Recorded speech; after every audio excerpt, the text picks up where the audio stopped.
할렐루야. 우리가 지난 2주 동안 성전에 관한 말씀을 들었습니다. 예수께서 참된 성전이시죠. 또 예수 그리스도께서 걸려 넘어지게 하는 바위라고 하는 말씀을 들었습니다. 우리가 타락하고 악한 성품으로 살아갈 때 그리스도께서는 우리의 가는 길을 다 막으시고 우리의 타락하고 악한 본성을 깨 부수시고 우리를 새롭게 하시는 분이시다라고 하는 것을 제가 말씀드렸습니다. 그런데 예수께서 이와 같이 성전이 되시고 우리를 걸려 넘어지게 하는 바위가 되신다라고 하는 말씀은 성경에서 우리가 생각하는 것보다 훨씬 더 강조하고 있는 중요한 메시지인 것입니다. 그러므로 오늘은 제가 2주간 증거한 말씀을 가지고 좀 더 깊이 이 말씀을 함께 생각하며 말씀 가운데 은혜를 나누고자 합니다. 베드로전서 2장 4절과 5절 말씀이에요.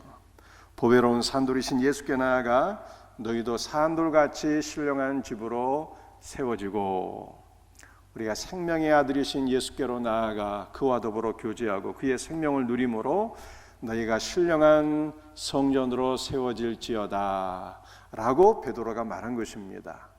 그런데 우리가 신령한 성전으로 세워진다는 것은 구약의 관점에서 보면 굉장히 불가능하고 있을 수가 없고 이해가 될 수 없는 말씀인 것입니다. 왜 그럴까요? 우리가 구약시대 우리가 한번 성막 이미지를 한번 보시겠습니다.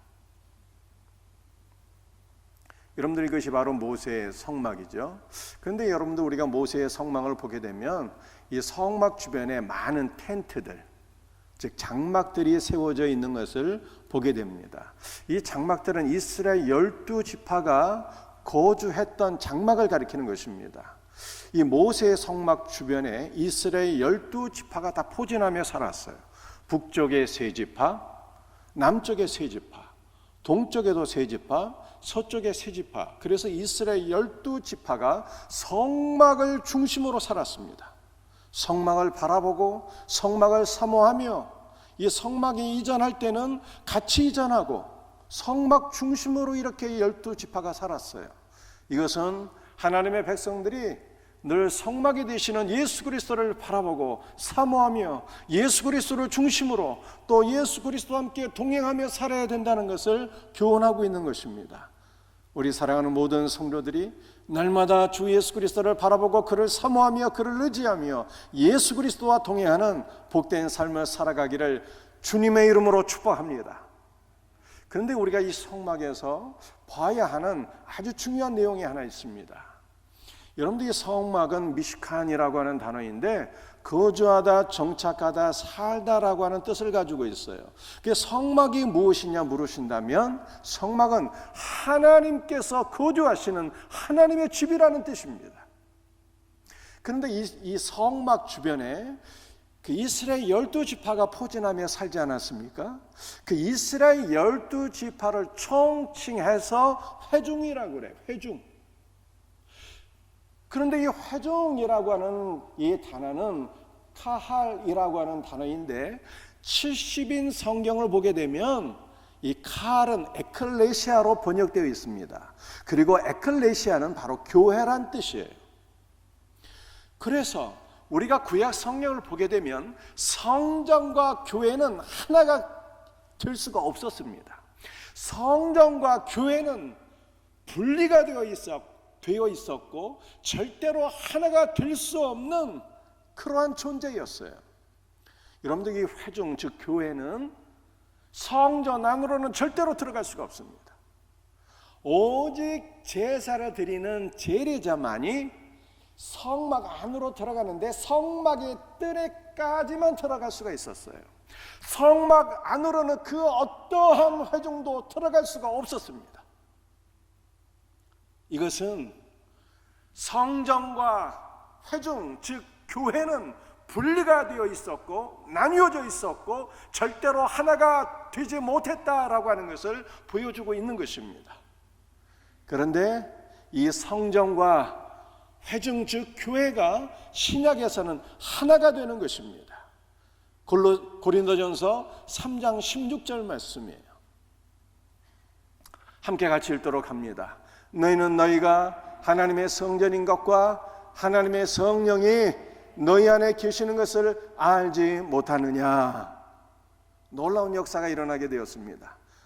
구약시대 때는 성전과 교회가 분리되어 있었는데 절대로 하나가 될 수 없었는데, 그러나 참 성전이신 예수 그리스도께서 성령 안에서 우리 안에 임재하심으로 말미암아 교회와 성전이 하나로 연합이 되었다는 것입니다. 여러분들 고린도전서 3장 16절에 말씀하고 있는 너희는, 너희가 누구십니까? 너희는 바로 고린도 교회를 가리키는 거예요. 즉 교회 안에 참된 성전이신 예수께서 성령 안에 임재하심으로 말미암아 교회가 성전과 연합하여 하나가 되었다라고 하는 것을 말씀한 것이죠.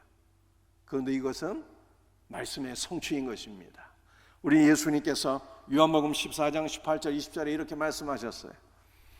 내가 너희를 고와 같이 버려두지 아니하고 너희에게로 오리라. 그날에는 너희가 내 안에 내가 너희 안에 있는 것을 너희가 알리라 라고 말씀하셨습니다. 그날에는, 그날이 언제입니까?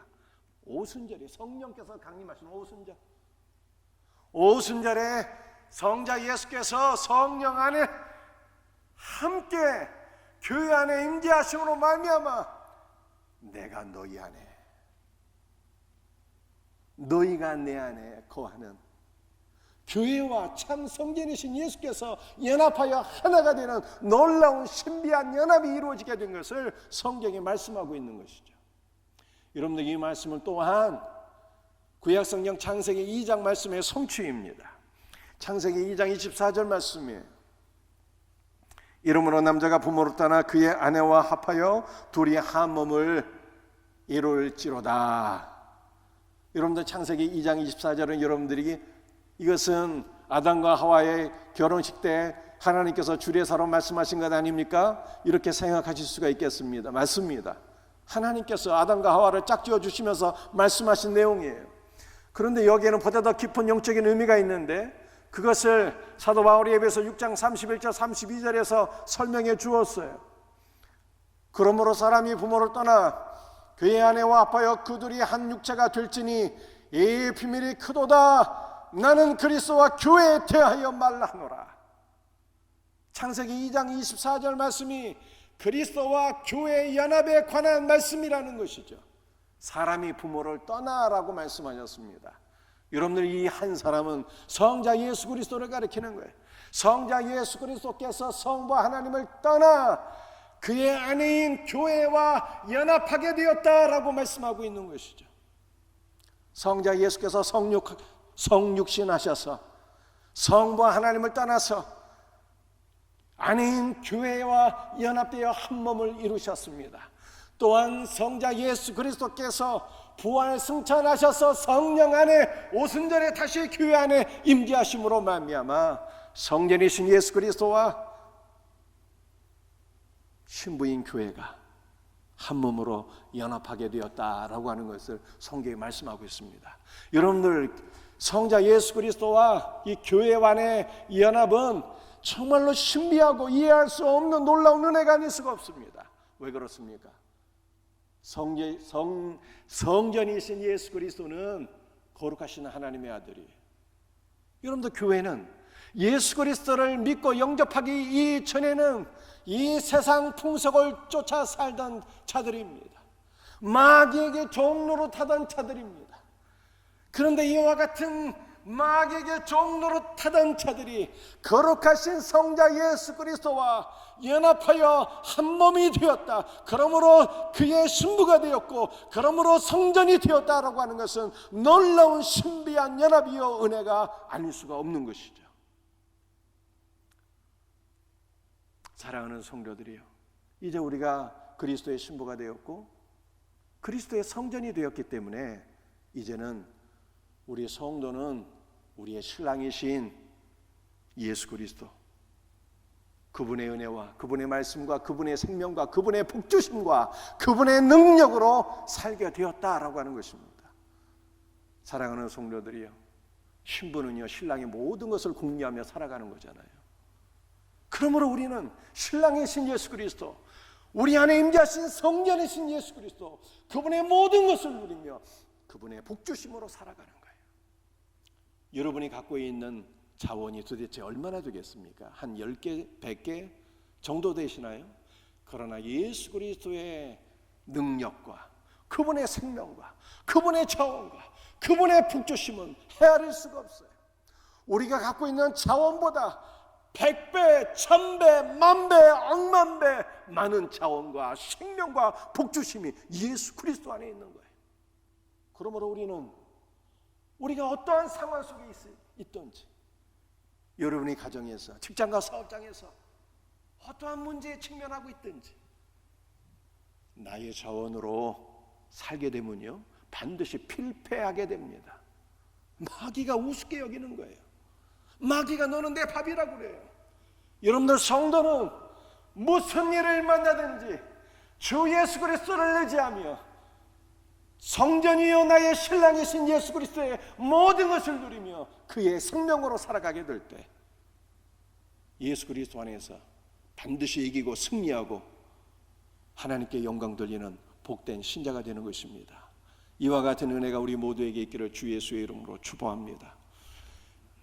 여러분들 우리가 이 베드로 전서 2장 7절과 8절에서 그러므로 믿는 너희에게는 보배이나 믿지 아니하는 자에게는 부딪히는 돌과 갈려 넘어지게 하는 바위가 되었다 하였느니라. 이 베드로전서 2장 말씀에서 그리스도가 우리의 보배이시고 그리스도가 우리를 걸려 넘어지게 하는 바위가 되신다는 것을 이미 말씀을 드렸습니다. 우리가 타락한 악한 본성으로 살아갈 때 하나님께서 악한 본성으로 살아가지 못하도록 우리를 걸려 넘어지게 하시고 우리의 모든 악한 본성을 깨 부수시는 바위가 되신다고 성경이 말씀하고 있는 것이죠. 우리가 여호수아 10장 3절을 보게 되면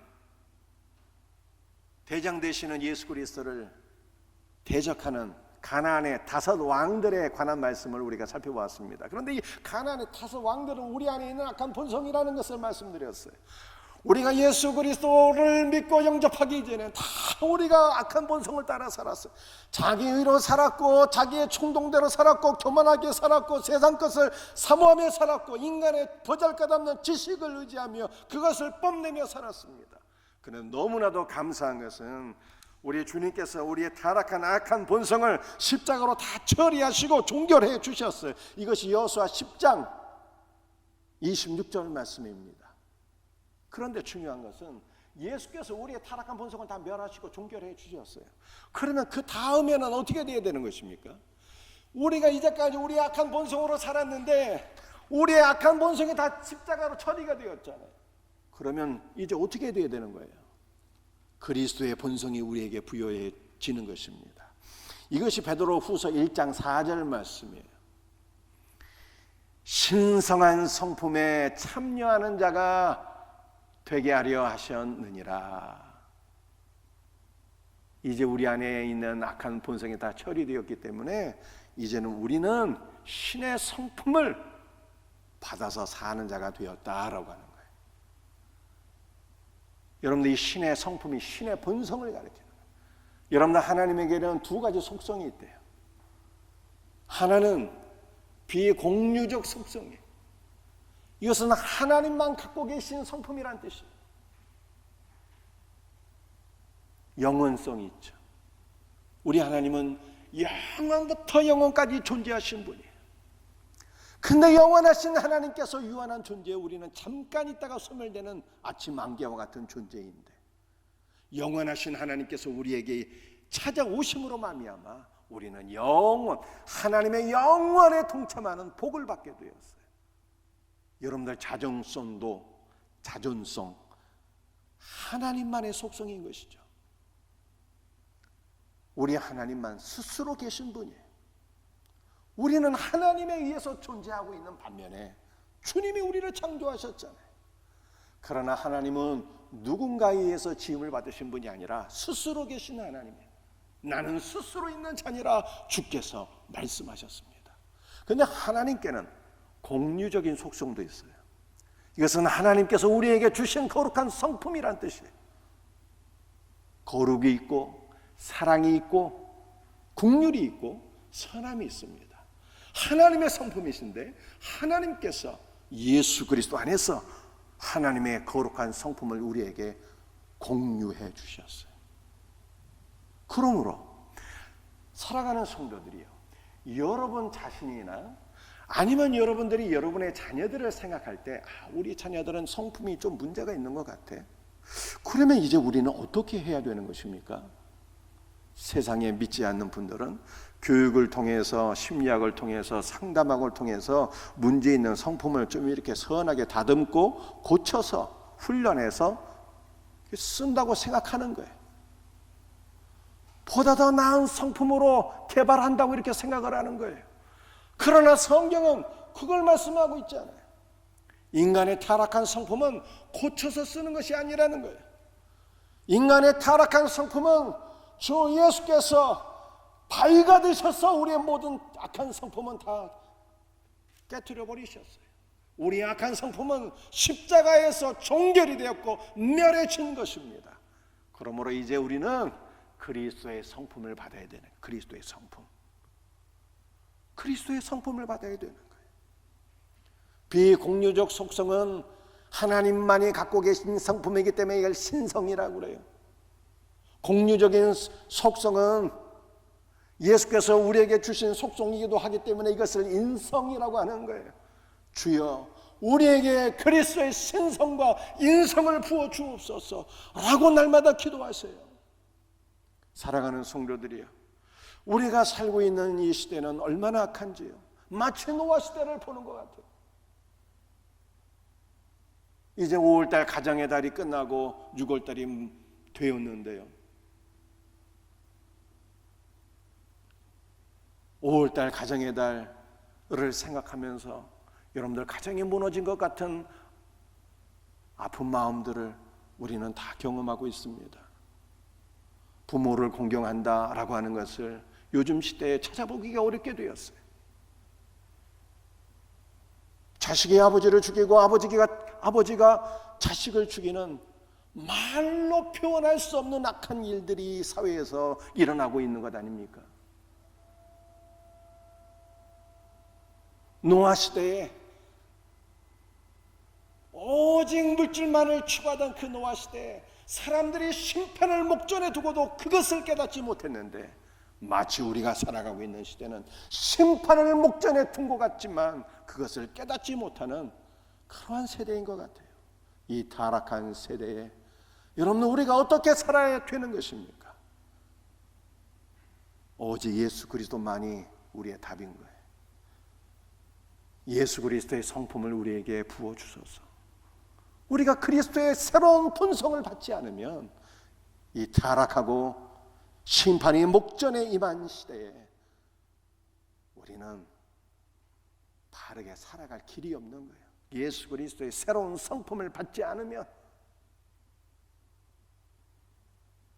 구분된, 불신자와 구분된 새로운 삶을 도저히 살 길이 없는 것입니다. 그리스도의 성품으로 살아갈 수 있는 은혜가 있기를 예수 그리스도의 이름으로 축복합니다. 여러분들, 그리스도의 성품으로 살아간다는 것이 어떤 뜻일까요? 제가 새벽기도 때 에레미야 49장을 설명드렸는데 다시 한번 잠깐 설명드리고자 합니다. 에레미야 49장 35절 말씀에 만군의 여호와가 이같이 말을 하노라. 보라, 내가 엘람의 힘에 으뜸가는 활을 꺾을 것이요. 여러분들, 엘람이라고 하는 단어는 여러분들이 아마 성경에서 처음 보고 듣는 단어일 것입니다. 그러나 여러분들이 노아는 알고 계시죠? 노아에게 3명의 아들이 있었습니다. 셈과 함과 야벳이라고 하는 아들이 있었는데요, 창세기 10장 말씀을 보게 되면 엘람은 노아의 아들인 셈의 아들입니다. 엘람이 셈의 아들이에요. 그리고 이 엘람은 바사 왕국, 즉 페르시아 왕국을 형성하게 됩니다. 여러분들, 바사 왕국은 대단히 놀라운 제국이었어요. 여러분들 우리가 성경에서 잘 알고 있는 바벨론 제국을 멸망시킨 나라가 바로 바사 왕국입니다. 막강한 군사력이 있었습니다. 이 엘람은 그 막강한 군사력으로 이스라엘을 침입하고 이스라엘과 싸우기도 했습니다. 특별히 엘람 사람들은 이사야서 22장 말씀을 보게 되면 화살을 잘 쏘았어요.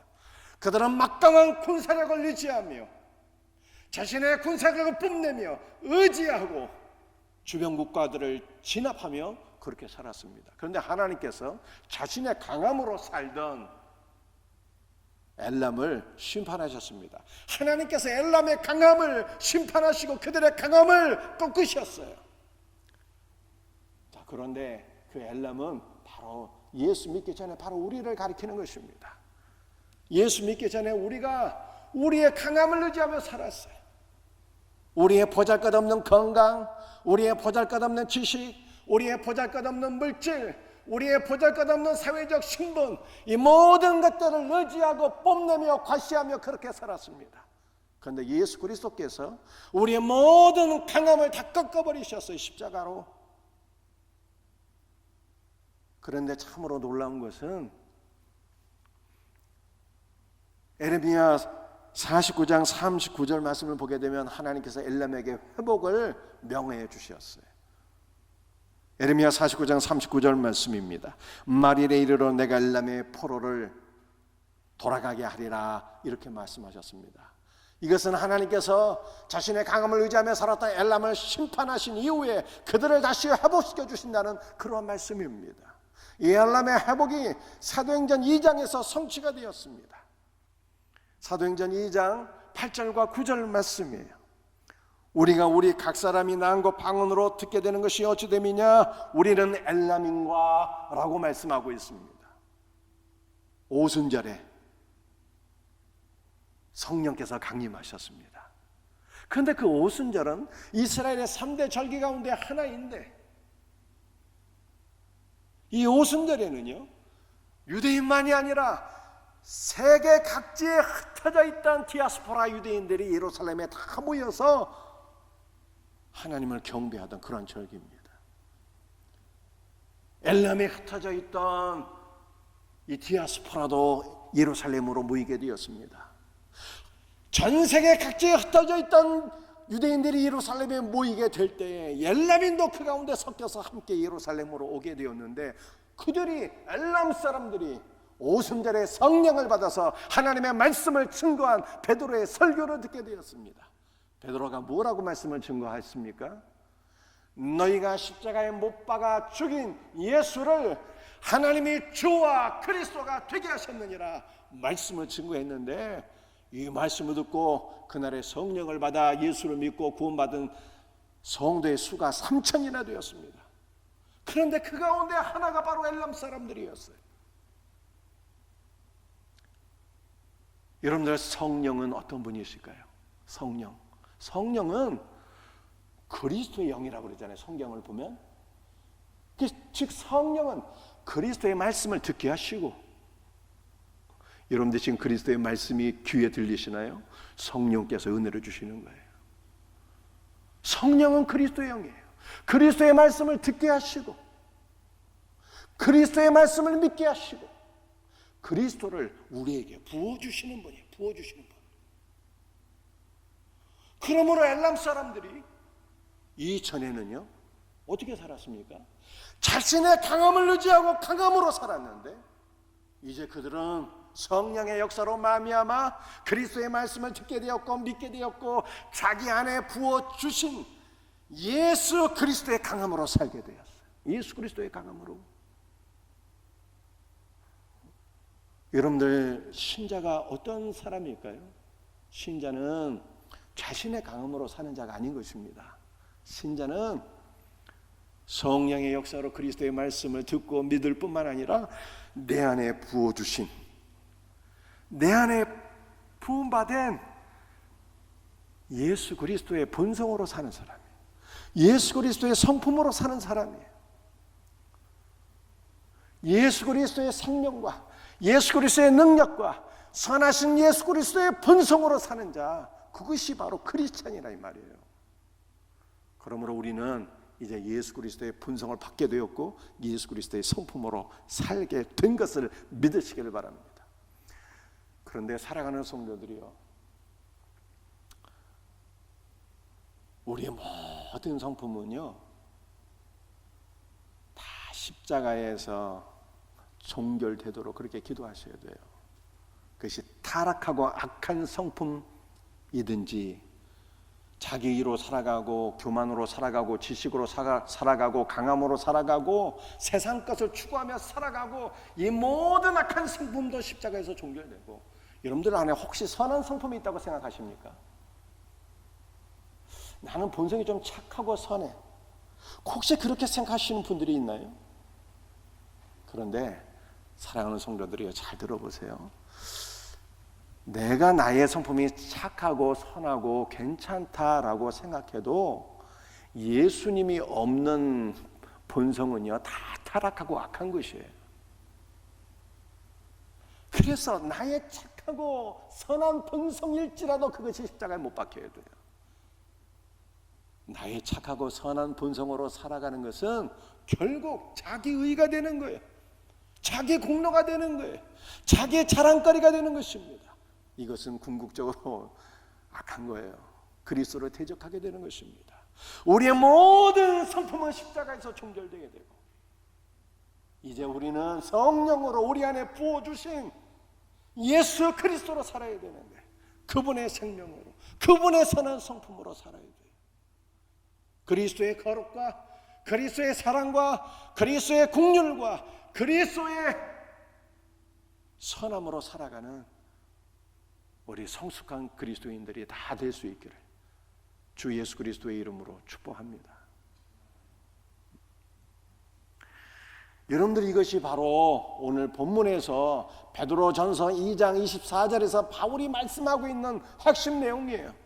베드로가 말씀하고 있는 핵심 내용이에요.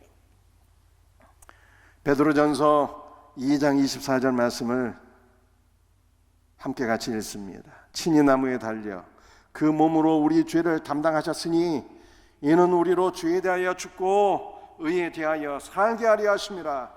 그가 채찍에 맞음으로 너희는 나음을 얻었나니. 우리 예수 그리스도께서 우리의 죄를 해결해 주시기 위하여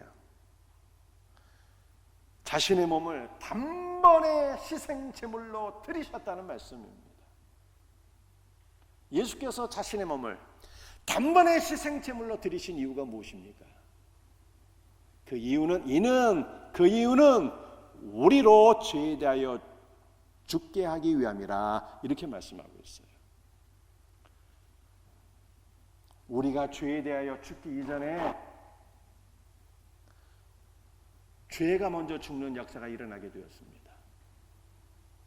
고린도 후서 5장 22절 말씀을 보게 되면 하나님께서 죄를 알지도 못하신 예수 그리스도를 죄가 되게 하셨다, 이렇게 말씀하고 있어요. 그러므로 예수 그리스도의 죽음은 죄가 되셔서 죄가 죽은 죽음이었어요. 죄가 죽었기 때문에 죄는 더 이상 우리에게 영향을 미칠 수가 없습니다. 우리 위에 군림하고 우리에게 더 이상 왕노릇을 할 수가 없어요. 죄가 죽은 것을 믿으시길 바랍니다. 예수 그리스도께서 자신의 몸을 희생제물로 내어 주신 것은 우리로 하여금 죄에 대하여 죽게 하기 위함이래요. 바울이 갈라디아 2장 20절에서 말씀했죠. 내가 그리스도와 함께 십자가에 못 박혔나니. 여러분들, 죄를 기뻐하고 죄를 좋아하고 죄 짓는 것을 즐거워하던 우리의 모든 옛사람이 그리스도의 십자가에 못 박혀 죽게 되었습니다. 그러므로 우리는 더 이상 죄를 기뻐하고 죄에 끌려다니는 존재가 아니에요. 이제 우리의 기쁨은 주 예수 그리스도 같은 것을 믿으시길 바랍니다. 예수님께서 자신의 몸을 희생제물로 단번에 내어주신 것은 우리로 하여금 죄에 대하여 죽게 하고, 두 번째는 의에 대하여 살게 하려 하심이라, 라고 말씀하고 있습니다. 의가 무엇일까요? 의는 바로 예수 그리스도예요. 예수 그리스도가 하나님의 의이십니다. 의에 대하여 산다는 것이 무엇일까요? 산다는 것은 하루하루를 산다는 것을 의미하는 것이 아니라 산다는 것은 생명을 가리키는 거예요. 그러므로 예수 그리스도께서 자기 자신을 단번에 희생제물로 내어주신 것은 이제 우리가 하나님의 의가 되신 예수 그리스도의 생명으로 살게 하려 함이라 라고 하는 그러한 말씀이 되는 것입니다.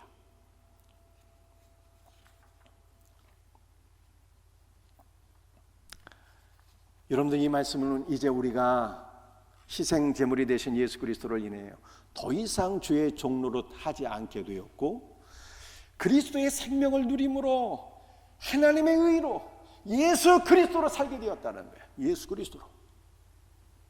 여러분들 잘 들어보세요.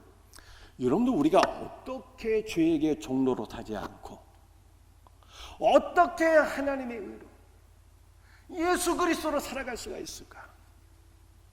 여기에 대한 처방전이 베드로 전서 2장 24절인 거예요. 베드로 전서 2장 24절 계속 띄워놔 주세요. 여러분들, 우리 가정주부들이요, 레시피란 단어를 알고 있지 않습니까? 레시피는 조리법이란 뜻이잖아요. 조리법. 그런데 이 레시피에 또 다른 의미가 하나 있는데, 처방전이라고 하는 뜻이 있어요. 처방전. 그런데 이 레시피는 이 취하다, 받다라고 하는 라틴어에서 온 거예요. 그래서 이 베드로 전서 2장 24절은 우리가 어떻게 더 이상 죄에게 종로 타지 아니하고 우리가 어떻게 하나님의 의가 되어서 예수 그리스도로 살아갈 수 있을까? 이에 대한 처방전이라는 거예요. 처방전. 여러분들, 이 처방전의 내용이 무엇입니까? 자신의 몸을 단번에 희생 제물로 우리에게 내어주신 그리스도를 믿음으로 취하라는 거예요. 믿음으로. 그러면 더 이상 죄에게 종로로 타지 아니하고 그의 생명을 힘입어서 하나님의 의로 살아가게 된다는 것입니다. 우리의 생명이 되어주신 예수 그리스도를 믿음으로 취하라는 거예요. 우리의 신랑이 되시고 성전이 되시고 우리에게 새로운 본성을 부여해 주신 예수 그리스도를 믿음으로 취하라는 것입니다. 예수 그리스도를 받게 될 때 우리가 날마다 그리스도 안에서 하나님의 의가 되어 살아가게 된다는 것을 말씀하고 있는 거예요. 우리 몸이 병들어서 고통당하고 있는 우리 성도들도 계시지요. 여러분, 이 말씀이 처방전이에요. 베드로전서 2장 24절 하반절에 뭐라고 말씀하고 있습니까? 그가 채찍에 맞음으로 너희는 나음을 얻었나니라고 말씀하고 있잖아요. 예수께서 채찍에 맞으시고 십자가에 죽으심으로 우리에게 생명을 주셨어요. 채찍에 맞으시고 죽으시고 그러므로 생명을 주신 그리스도를 믿음으로 취하게 될 때 너희가 영육간에 낫게 된다는 거예요. 예수 그리스도를 믿음으로 취하게 될 때 우리가 죄의 종로로 타지 않고 하나님의 의로 살아가게 된다는 것을 말씀하고 있는 것입니다. 믿음으로 날마다 그리스도를 취하는 우리 성도들이 되시기를 주님의 이름으로 축복합니다. 여러분들, 여태까지 말씀을 정리해 드리겠습니다. 여러분들, 구약시대 때는 성전과 교회가 분리가 되어 있어요. 절대로 교회는 성전으로 들어갈 수가 없었어요. 그런데 신약에서 놀라운 연합이 이루어지게 되었습니다. 성전이신 그리스도께서 우리 안에 오셔서 교회가 성전과 연합되어서 참 성전이 되었어요. 그러므로 우리는 성전이신 그리스도의 생명, 그리스도의 은혜, 그리스도의 복주심으로 살게 되었다는 거예요. 여러분들, 예수 그리스도는 우리의 모든 악한 성품을 십자가에서 종결하셨을 뿐만 아니라 그리스도의 성령을 통해서 그리스도가 우리 안에 부어주셨어요. 그리스도의 본성이 우리에게 부어지셨다는 것입니다. 그러므로 우리는 날마다 그리스도의 본성을 구하셔야 돼요. 그리스도의 신성으로 우리를 채워주시고 그리스도의 인성으로 우리를 채워주옵소서. 그렇게 기도하세요. 여러분들, 그것만이 우리가 새롭게 되는 길이에요. 이미 그렇게 해주셨어요. 그렇게 해주신 것을 믿고 더욱더 그리스도를 구하셔야 돼요. 그럴 때 우리는 이 타락하고 악한 세대에서 구별된 신자로, 그리스도인으로 살아가게 되는 것입니다. 날마다 믿음으로 그리스도를 취하세요. 그리스도를. 희생제물이 되신 그리스도, 채찍에 맞으시고 죽으심으로 생명을 주신 그리스도를 날마다 믿음으로 취하게 될 때 육신의 질병도 낫고 그리스도께서 우리의 영혼도 회복시켜 주셔서 여러분들, 우리는 그리스도 안에서 새로운 본성을 얻게 되고 새로운 본성으로 살아가게 되는 거예요. 이름만 그리스도인이 되면 안 되는 거예요. 너희는 이름만 그리스도인이 아니라고 주께서 말씀하고 계세요. 우리 안에 그리스도께서 내주하고 계시기 때문에 우리는 그리스도가 된다는 것을 성경에 말씀하고 있는 것입니다. 그리스도인은 그리스도를 닮은 자잖아요. 그리스도인, 그리스도로 살아가는 자가 그리스도인인 것입니다. 그리스도의 생명을 취해서 그리스도로 살아가는 그리스도인이 되시기를 주 예수 그리스도의 이름으로 축복합니다. 기도하시겠어요?